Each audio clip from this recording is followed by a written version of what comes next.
You're 50 years old when this first started happening to you, and you did ultimately leave the CIA because of these symptoms and this medical problem. So where were you stationed, and what were you doing when you first had this happen to you?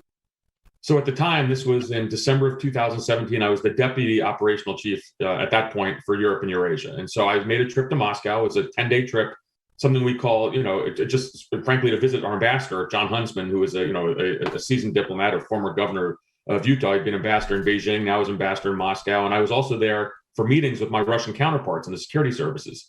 And so it was kind of a fateful trip, certainly something I didn't expect to happen. Again, I'd been shot at in Iraq and Afghanistan, many times. But I woke up in the middle of the night at a hotel room, a 5-star hotel room, only blocks from the U.S. Embassy, with a stunning case of vertigo, a splitting headache, tinnitus, which is ringing in my ears. It started this, almost a 4-year medical journey that continues today. I've had a headache for that entire time, even with being treated at some of the country's best hospitals. So something pretty significant happened to me in Moscow that December. So you were, I don't know if you were actually patient zero on this so-called Havana Syndrome, but you were, as far as I understand, if not the first, one of the very first to say, this is happening to me, which will become relevant, I think, later. Because in other words, it wasn't a suggested thing. It wasn't in your head that there is a Havana Syndrome and that you might be a victim of it when this first started happening. Is that correct? Well, yeah. So the first case is certainly, there's been first of all, the U.S. Embassy in Moscow has been kind of bathed by the Russians in kind of microwave, collection efforts for a long time. So the Russians have done this to us. The Soviets did, even in the dark days of the Cold War. But this is a little different. Now, what happened in Havana in 2016 before my trip was that there were numerous U.S. officials, including intelligence officers, who were hit by something that was certainly suspect. But when I went to Moscow, I wasn't thinking of anything of this. In fact, my trip was a routine trip.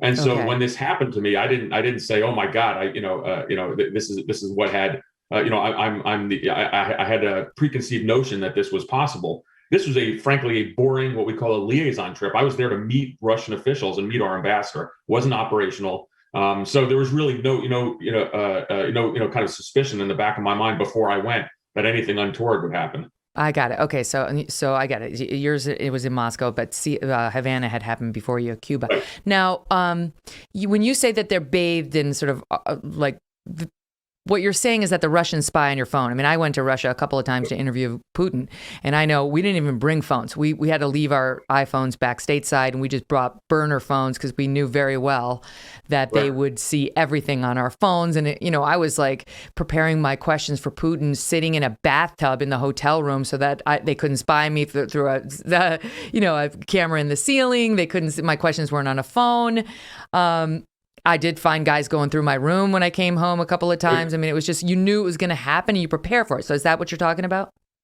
Yeah, so that's what happened during the Cold War, and then even after when Soviet Union then turned into Russia, certainly. So what's called signals intelligence collection. So the Russians were always trying to find out, whether it was in the embassy itself or at our residences or hotels with journalists visiting. They want to find out who you're talking to, what are you saying, and so there's collection systems.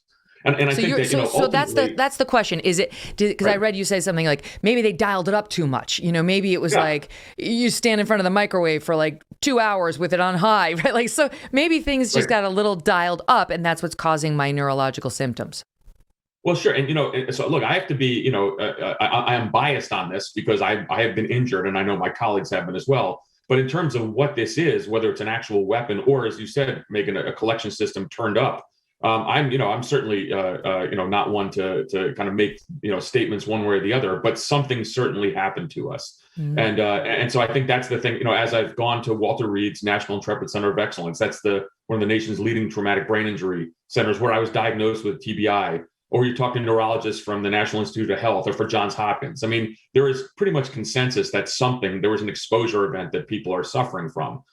What the actual motivation of this, I think, is still up for investigation. And look, I think the intelligence community will come to a conclusion. There's a lot of people working on this because we have to. There's too many people who are being injured. When it first happened to you in Moscow, did it? Because I've heard people like in Cuba say they heard like very loud crickets. Right. That's what it sounded like, this high pitched sort of mass sound. Did you hear that?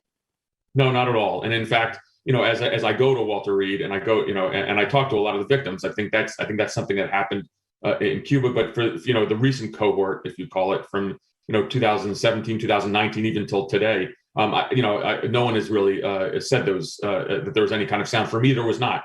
It was just waking up to a start. Something happened, and then this extreme vertigo and headaches. And so for me, no, there was no sound, there was no audio. I'm just gonna, as I've told people, I'll explain very clearly what happened, and that's what it was. There was no sound.